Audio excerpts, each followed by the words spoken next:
So it's wonderful practice. That's your practice. It doesn't matter where you practice. Wherever you are in your life, you practice. Every situation, every moment is the two dimensions.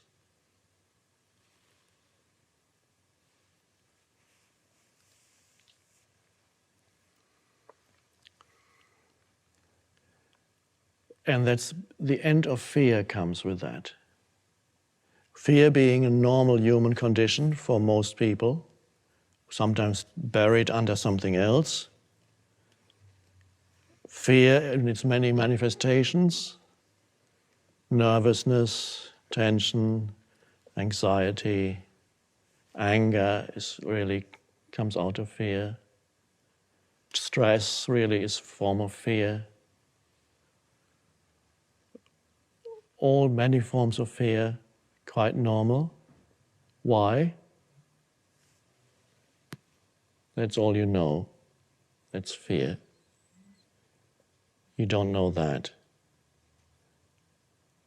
Once you know that also, it's the end of fear. Because there nothing can be destroyed. That's why the Course in Miracles starts, which is all you need to know, the prologue, the first, before it all starts. It says this course can be summarized in the following words. Nothing real can be threatened. Nothing unreal exists. Herein lies the peace of God. Nothing real can be threatened, and that is here, because nothing unreal ultimately exists in the world of form. The form is ultimately not real in itself. Nothing unreal exists. Herein, which means knowing that, lies the peace of God. God, of course, is the formless, timeless, eternal, unmanifested, that is both within and beyond the world.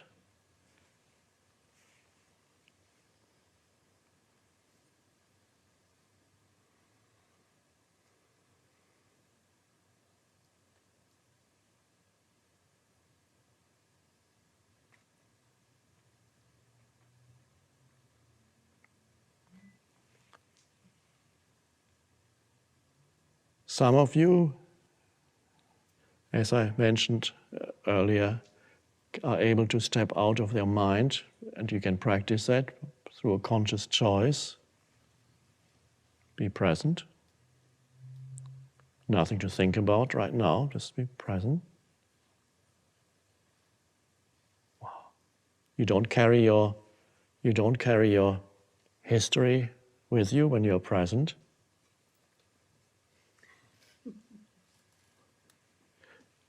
Your life situation. I use that word in Power of Now, very important. Your life situation, everybody has one. Past, future, relationships, job, health, finances, where you live, what happens to you, and all your life situation. You have a life, you have a life situation, of course you do. But you also have, it's not that you have a life, you are life itself. And when your life situation is all you know about yourself, which is another way of putting, that's all you know, then you miss life. No, you're very good at dealing with your life situation, but you miss life. You do all the right things, but it never really gets you anywhere because you missed life. Life is now, and life is not in the doing. Life is in the being, now.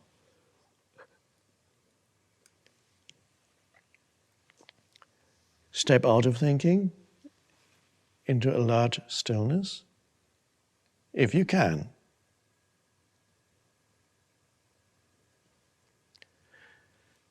And also, another way is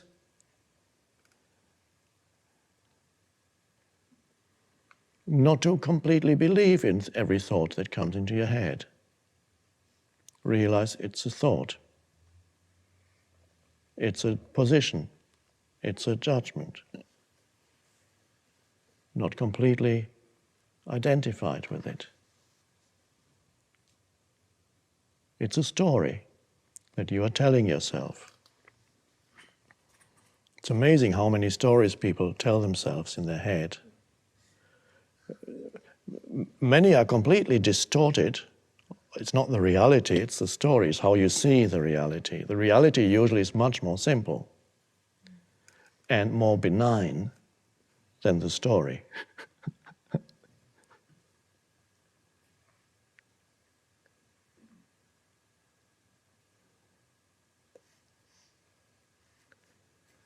One of the early lessons in A Course in Miracles says you're supposed to look at things around you in the room and say, nothing that I see in this room means anything. This table doesn't mean anything. This glass doesn't mean anything. This hand doesn't mean anything. This floor doesn't mean anything. Now, what does that lesson mean? It doesn't mean anything. What it means is, it's attempting to erase the continuous conceptualization of reality, like scribblings on a blackboard. Because whatever you think it means is a concept in your mind. And if you deny the continuous and compulsive conceptualization of reality, it's like erasing the conditioning of your mind. And coming to the place where the Dalai Lama is, don't know. So this lesson in A Course in Miracles, all it's teaching is to come to the place of spacious emptiness, alertness. No longer trapped in conceptual thinking. Doesn't mean anything.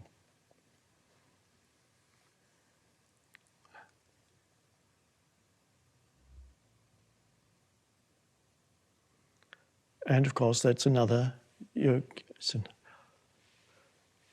moving into a different dimension. By living in this way, it's just, you inhabit, suddenly life opens up. And all the narrowness that the mind had imposed on it dissolves. And life becomes spacious, because you found the space within. There's suddenly a spaciousness to life, and not a threatening place anymore. What's life going to do?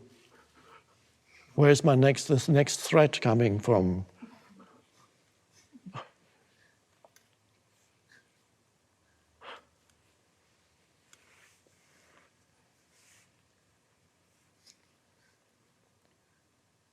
And again, the same thing, for example, there's an entire spiritual teaching based on denying the reality of your story. And Byron Katie's teachings is based on the simple fact of denying your story. How do I know? Do I really know that this is true? No, I can't really know that. So you get you to the same place where the Dalai Lama is. Don't know.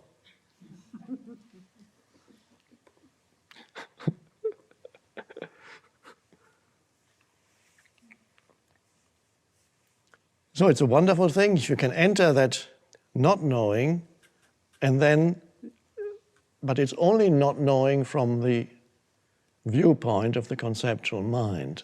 You're actually connected with a deeper intelligence, unconditioned, and if you really need to know something, it comes. But it comes out of the spaciousness of not knowing.